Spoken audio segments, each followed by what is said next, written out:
management is getting things done through the people ဆိုပြီးတော့ကျွန်တော်တို့လူတွေကိုအပြစ်တင်မိနေလို့မလားအဲ့စကလုံးရဲ့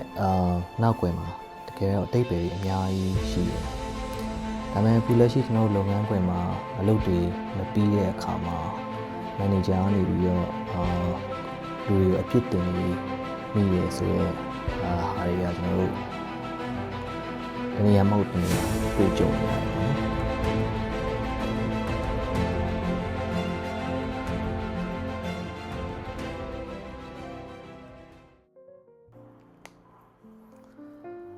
management is getting things done through the people ဆိုတဲ့စကားလုံးကိုကျွန်တော် management အကြောင်းစတင်တော့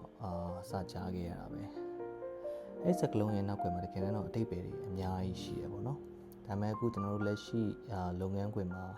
တနေရာမှာမဟုတ်တနေရာမှာအလုပ်တွေမပြီးတဲ့အခါမှာလူတွေကိုအပြစ်တင်နေမိတဲ့ဟာမျိုးတွေကျွန်တော်တို့ကြားဘူးမိလိမ့်မယ်ပေါ့နော်အဲ့ mindset ကတကယ်တမ်းတော့ဟိုအရင်ခေတ်က mindset နဲ့တွားတူနေတယ်ပေါ့ဘာလို့ကျွန်တော်အဲ့လိုပြောရလဲဆိုရင်ကျွန်တော်တို့ management history ကိုကျွန်တော်ပြန်သွားကြည့်အောင်ကျွန်တော်ဟိုအရင် AD ခေတ်မှာတွေကဒီ Egypt က pyramid တွေဒီ China Asian temple တွေ Asian ဒီ buildings တွေဒါတွေအကုန်လုံးကိုကျွန်တော်တို့ဘယ်လိုအရင်တုန်းကဆောက်ခဲ့ကြလဲဆိုတော့တွေးမိကြလားအဲ့တော့အဲ့အရင်ခေတ်မှာတွေကဒီလူပေါင်းမြောက်များစွာနဲ့ဒီ Egypt ကဒီ pyramid တွေကိုသူတို့တွေ control လုပ်ပြီးလူတွေကို control လုပ်ပြီးစောက်ခဲ့ကြတယ်เนาะplan တွေကောင်းကောင်းချပြီးတော့ဒီ timeline အတိုင်းသူတို့ပြီးအောင်စောက်ခဲ့ကြတယ်လူတွေကို organize လုပ်နိုင်တယ်လူတွေကို control လုပ်နိုင်တယ်ဒီလူတွေနဲ့တူတူ collaboration တွေလုပ်နိုင်တယ်ဆိုတော့ဒီအကြောင်းအရာတွေတကယ်တမ်းအခုလက်ရှိကျွန်တော်တို့ management လုပ်တဲ့နေရာမှာလည်းသုံးနေကြတာပဲအဲ့တော့အဲ့ခင်မှာတွေကmanagement ဆိုတာစရှိခဲ့ရပဲသူတို့တော့ manager လို့တော့ဘယ်ခေါ်မလဲပေါ့နော်ဒါပေမဲ့အဲ့ခေတ်မှာတွေက management ဆိုတာစပြီးတော့ရှိခဲ့တယ်။နောက်ပြီးအဲ့ခေတ်ကနေပြီးတော့မှကျွန်တော်တို့ဒီ1900လောက်ပေါ့နော်။နှစ်1900 maybe ကျွန်တော်ဟို timeline အတိအကျတော့ကျွန်တော်မမှတ်မိဘူး။ဒါပေမဲ့ around ဒီ1900နှစ်1900လောက်မှာကျွန်တော် industrial revolution ဆိုတဲ့ဒီစက်မှုခေတ်ဆိုတဲ့ခေတ်တစ်ခေတ်ကိုရောက်လာတယ်။အဲ့ခေတ်မှာကျွန်တော်တို့ဒီစက်ရုံတွေsteam engine တွေပြီးရင်ဒီလုပ်ငန်းစက်မှုလုပ်ငန်းတွေဖွံ့ဖြိုးတိုးတက်လာတဲ့ခေတ်ပေါ့အဲ့လိုဖွံ့ဖြိုးတိုးတက်လာတဲ့ခေတ်မှာလူတွေအများကြီးနဲ့အလုပ်လုပ်ရတယ်လူတွေအများကြီးကို manage လုပ်ရတယ်အဲ့တော့ပြီးတော့ဒီ productivity ဒီသူတယောက်ချင်းစီရဲ့စက်မှုထုတ်ကုန်စွမ်းရည်အဲ့ဒါတွေအကုန်လုံးကိုသူတို့ manage လုပ်ရတယ်အဲ့နှစ်ပေါင်း1900လောက်မှာအဲ့လိုတွေစဖြစ်လာတော့လူတွေကဘာလို့မှမသိပဲဒီလူတွေအများကြီးကိုဘာလို့မှမသိပဲ management ဘယ်လိုလုပ်မှမသိရဲ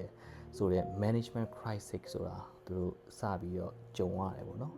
ဒီနှစ်ပေါင်း1900လောက်မှာဆိုတော့အဲ့ခေတ်ကနေပြီးတော့မှဒီ Frederick Taylor ဆိုတဲ့ဘယ်ခေတ်ကိုရောက်လာတယ်ပေါ့နော်ဆိုတော့အဲ့ဘယ်ခေတ်မှာ maybe around 1800 1900လောက်နှစ်ဖြစ်လာလိမ့်မယ်အဲ့တော့ရှေ့ကဒီ crisis management တွေဖြစ်လာပြီးအချိန်မှာအဲ့ဘယ်ခေတ်ကိုရောက်လာတဲ့အချိန်မှာသူကဘာလုပ်လဲဆိုတော့သူကဒီဘေးကွန်းတစ်ခုကိုသူဟိုစဉ်းစားမိတဲ့အထင်နဲ့ကျွန်တော်စာမှာဖတ်ပူတာပေါ့ဒီလူတစ်ယောက်နဲ့လူတစ်ယောက်ဟို productivity ဘာကြောင့်မတူရလဲဆိုတော့မေးခွန်းကိုသူစပြီးသူ့ကိုယ်သူမေးမိတယ်ထင်တယ်အဲ့တော့အဲ့ရနေပြီးတော့မှအဲ့ဘက်ကဘာလုပ်လဲဆိုတော့ဒီသူတို့လုပ်နေတဲ့အလုပ်တွေကိုတေချာတိုင်းတာတယ်လူတစ်ယောက်ကလုပ်ဒီ time frame တွင်မှာဘယ်လောက်လုပ်ပြီးအောင်လုပ်နိုင်လဲပြီးတော့ measurement တွေ data သူအဲ့လို data scientifically တိတ်ပဲနေကြ data တိုင်းနေတော့ဒီအလုပ်က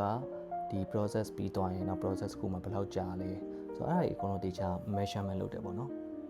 အဲ့တော့ Frederick Taylor ရဲ့ဒီ era မှာ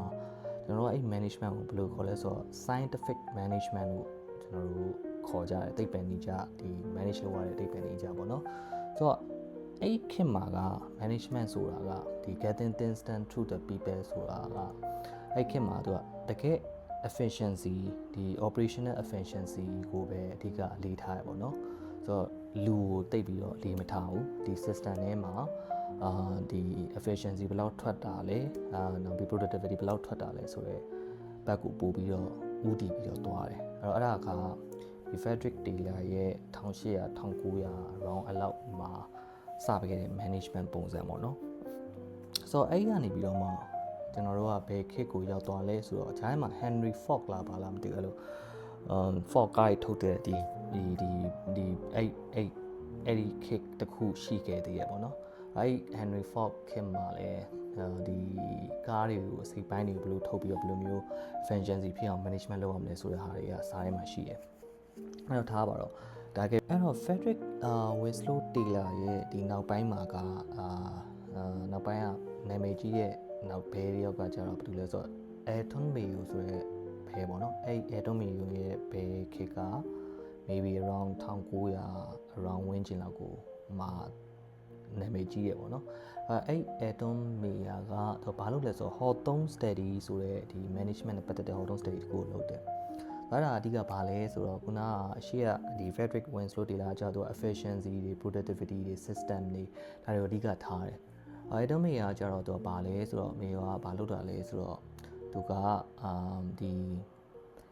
လူတွေနဲ့ပတ်သက်တဲ့လူတွေကိုhuman relation management ဘက်ကိုပို့ပြီးတော့သူကအဲ့တော့မေယာကပို့ပြီးတော့သွားတယ်လူတွေကို recognition အတိအမှတ်ပြုတယ်လူတွေနဲ့ပတ်သက်တဲ့ဒီသူရဲ့နောက်ခံပေါ့နော်နောက်ခံ social background social နဲ့ပတ်သက်တဲ့လူတွေနောက်ဖက်မှာသူတို့နဲ့relationship ဘယ်လိုမျိုးပို့ပြီးတော့လုပ်ရမလဲလူတွေနဲ့ပတ်သက်ပြီးဘယ်လိုမျိုး manage လုပ်ရမလဲလူတွေကို respect ဘယ်လိုထားရမလဲလူတွေကိုဘယ်လိုမျိုးချီးကျူးရမလဲဆိုတော့လူတွေနဲ့ပတ်သက်တဲ့ human relationship management ဘက်ကိုဒီ Alton Mayo ဆိုတဲ့ဘဲကပို့ပြီးတော့သွားတယ်ပေါ့နော်အဲ့ဒါကဒီ human relationship နဲ့ပတ်သက်တဲ့ management ဆိုတဲ့ခေတ်တစ်ခေတ်အဲ့လိုမျိုးပေါ်လာခဲ့သေးတယ်အဲ့တော့ Alton Mayo ရဲ့ခေတ်မှာကျတော့လူတွေကို motivate ဘယ်လိုမျိုးဖြစ်အောင်လုပ်မလဲဆိုတဲ့ management ခေတ်တစ်ခေတ်ရှိခဲ့တယ်ဆိုတော့ Alton Mayo ပြီးသွားတဲ့အခါမှာကျတော့နောက်ဘယ်တယောက်ကဘာလို့လဲဆိုတော့ Peter Drucker ဆိုတဲ့ Peter Drucker ဆိုတဲ့ဘယ်ပေါ်လာတယ်Peter Drucker ကျတော့သူကဘယ်လိုလဲဆိုတော့ဒီ business တစ်ခုကိုစီးပွားရေးတစ်ခုကိုလုပ်တဲ့အခါကျရင် result တွေဘယ်လိုမျိုးထွက်အောင်လုပ်မလဲ objective ကဘာလဲ innovation ကဘာလဲ people development ကဘာလဲဆိုတော့အပိုင်းကိုပို့ပြီးတော့တွားတယ်ပေါ့နော်အဲ့တော့နည်းနည်း modern ပို့ပြီးတော့ဆန်လာတယ်ခေတ်ပို့ဆန်လာတယ် management ရဲ့ definition တွေ management objective တွေအကုန်လုံးကိုသူကနည်းနည်းmodern ဆန်လာတဲ့ပုံစံမျိုးနဲ့ပေါင်းလိုက်တဲ့ဘက်ကိုပို့ပြီးတော့ရောက်သွားတယ်ပေါ့နော်management by objective တို့အဲ့လိုမျိုး strategic management တို့ကအဲ့ Peter Drucker ရဲ့ခေတ်မှာတကယ်တမ်းပေါ်လာတယ်အဲ့လို management တွေခေတ်တွေအမျိုးမျိုးပြောင်းလာပြီးတဲ့အချိန်မှာအခုနောက်ဆုံးကျွန်တော်တို့ခေတ်ကိုရောက်လာတယ်ကျွန်တော်တို့ခေတ်မှာအဲ့လိုမျိုးကြီး management တွေပုံစံနဲ့လူတွေကိုအလုပ်မပေးတဲ့အခါမှာဖြစ်တဲ့နေဟာကြီးကဟိုးရန် mindset ကို industrial revolution ခေတ်စက်မှုခေတ်ကအတွေးခေါ်နဲ့တွားပြီးတော့တူတယ်ပေါ့နော် human relationship management တွေကိုမစင်စားဘူးလူတွေရဲ့ leadership အပိုင်းတွေကိုမစင်စားဘူးအဲ့တော့ဒီဘက်ခေတ်ရောက်လာတဲ့ခေတ်ချိန်မှာကျွန်တော်တို့အဲ့လိုမျိုးတွားပြီးတော့လူတိုင်းကိုတွားပြီး control လုပ်လို့မရတော့ဘူးเนาะ especially talented people တွေကိုကျွန်တော်တို့တကယ်တမ်းတွားပြီးတော့အဲ့လိုပုံစံနဲ့ management လုပ်လို့ရတော့မှာမဟုတ်ဘူးဒီဘက်ခေတ်ကအခုဘာဖြစ်လာပြီလဲဆိုတော့ AI ခေတ်ကိုရောက်လာပြီတခြားသော technology ခေတ်ကိုရောက်လာပြီလူတွေကပို့ပြီးတော့ knowledgeable ပို့ပြီးဖြစ်လာတယ်အသိဉာဏ်တွေပို့ပြီးတော့ရှိလာတယ်လူတွေကိုအတင်းခိုင်းနေမယ်အစားသူတို့ပို့ပြီးတော့နားလည်တတ်ရမယ်သူတို့ recognition လုပ်ရမယ်သူတို့ဘာတွေလိုအပ်လဲဆိုတဲ့ဟာတွေကိုကျွန်တော်တို့တည်ကြချာကြည့်ရမယ်အဲ့တော့အလုပ်တွေမပြီးဘူးဆိုရင်ဘာကြောင့်မပြီးတာလဲသူတို့ကို support ပေးထားတဲ့ system တွေ tools တွေမပြည့်စုံလို့လားသူတို့ရဲ့နောက်ကွယ် background ကဘာတွေဖြစ်တာလဲဆိုတော့ကျွန်တော်တို့အရင်ဆုံးစဉ်းစားရမယ်ပြီးတော့သူတို့ support ဘယ်လိုလုပ်ပေးရမလဲဆိုတဲ့ဟာတွေကိုကျွန်တော်တို့စဉ်းစားရမယ်ပေါ့နော်အဲ့တော့ခုနကပြောလို့ပဲဒီခေတ်က AI ခေတ်လည်းဖြစ်လာပြီ technology ခေတ်လည်းဖြစ်လာပြီဆိုတော့အဲ့အရာတွေနဲ့ပေါင်းစပ်ပြီးတော့ကျွန်တော်တို့ဘယ်လိုမျိုး management လုပ်ရမလဲဆိုတော့ခေတ်ကိုပို့ပြီးရောက်လာပြီပေါ့နော်အဲ့လိုမျိုးဘယ်လိုတွေးရမလဲဘယ်လိုဒီ technology တွေကိုအသုံးချရမလဲသူတို့ဘယ်လိုမျိုး develop ဖြစ်အောင်လုပ်ပေးရမလဲဆိုတဲ့ system culture environment ဒါတွေအကုန်လုံးကိုကျွန်တော်ထည့်ပြီးစဉ်းစားရမယ် management era ကိုရောက်လာပြီပေါ့နော်အဲ့တော့ကျွန်တော်တို့အချင်းချုပ်ကိုပြန်ပြောရမယ်ဆိုရင်တော့management ဆိုတာဟို Asian ခေတ်ထဲကဒီအကြောက်တရားနဲ့အုပ်ချုပ်ခဲ့တဲ့ rule တွေကနေပြီးတော့စလာခဲ့တယ်နောက်ပြီးသွားရင်အခုဒီ industrial revolution အဲ့ခေတ်ကနေမှ industrial revolution စက်မှုခေတ်မှာ efficiency ကိုပိုပြီးအလေးထားတယ် set တွေ machine တွေအလေးထားတဲ့ခေတ်ကိုရောက်တယ်ပြီးသွားရင်ဒီ human relationship management လူတွေကို recognition လုပ်တာ appraise လုပ်တာ motivate လုပ်တဲ့ခေတ်ကိုရောက်ပြီးတော့ leadership ပိုင်းကိုတဖြည်းဖြည်းနဲ့ပြောင်းလာတယ်အခုခေတ်ရောက်တဲ့အခါမှာကြာရင်လူတွေကို control လုပ်ရုံတက်တက်နဲ့မရတော့ဘူးသူတို့ဘယ်လိုမျိုး develop လုပ်ပေးရမလဲသူတို့ဘယ်လိုမျိုး support လုပ်ပေးရမလဲသူတို့ဘယ်လိုမျိုး performance ကောင်းအောင်လုပ်ပေးရမလဲဆိုတော့ဘက်ကိုပို့ပြီးကျွန်တော်တို့အလေးထားရမယ်ဆိုတဲ့အပိုင်းကြီးရောက်လာပြီအဲ့ဒါမှဒါလည်းတကယ်တမ်း management ရဲ့ definition ကပြည့်စုံလိမ့်မယ်တကယ်တမ်းအဲ့ဒါကိုမှကျွန်တော်တို့ management လို့ပဲကျွန်တော်ကတော့မြင်နေပါတော့အဲ့တော့ဒါကတော့ဒီနေ့ကျွန်တော်ပြောချင်တဲ့ဒီ management အကြောင်းလေးတွေmanagement history of management ဘယ်လိုမျိုးဖြစ်လာလဲဆိုတဲ့အကြောင်းလေးပေါ့နော်တချို့လူတွေအတွက်အမြင်တူချင်မှလည်းတူလိမ့်မယ်အားလုံးကတယောက်နဲ့တယောက်ကအမြင်တူချင်မှလည်းတူမှာပေါ့နော်ဒါတော့ကျွန်တော်နားလည်ထားတဲ့ management ဘိုင်းကို sharing လုပ်ပေးရဖြစ်ပါတယ်အားလုံးပဲကျေးဇူးတင်ပါတယ်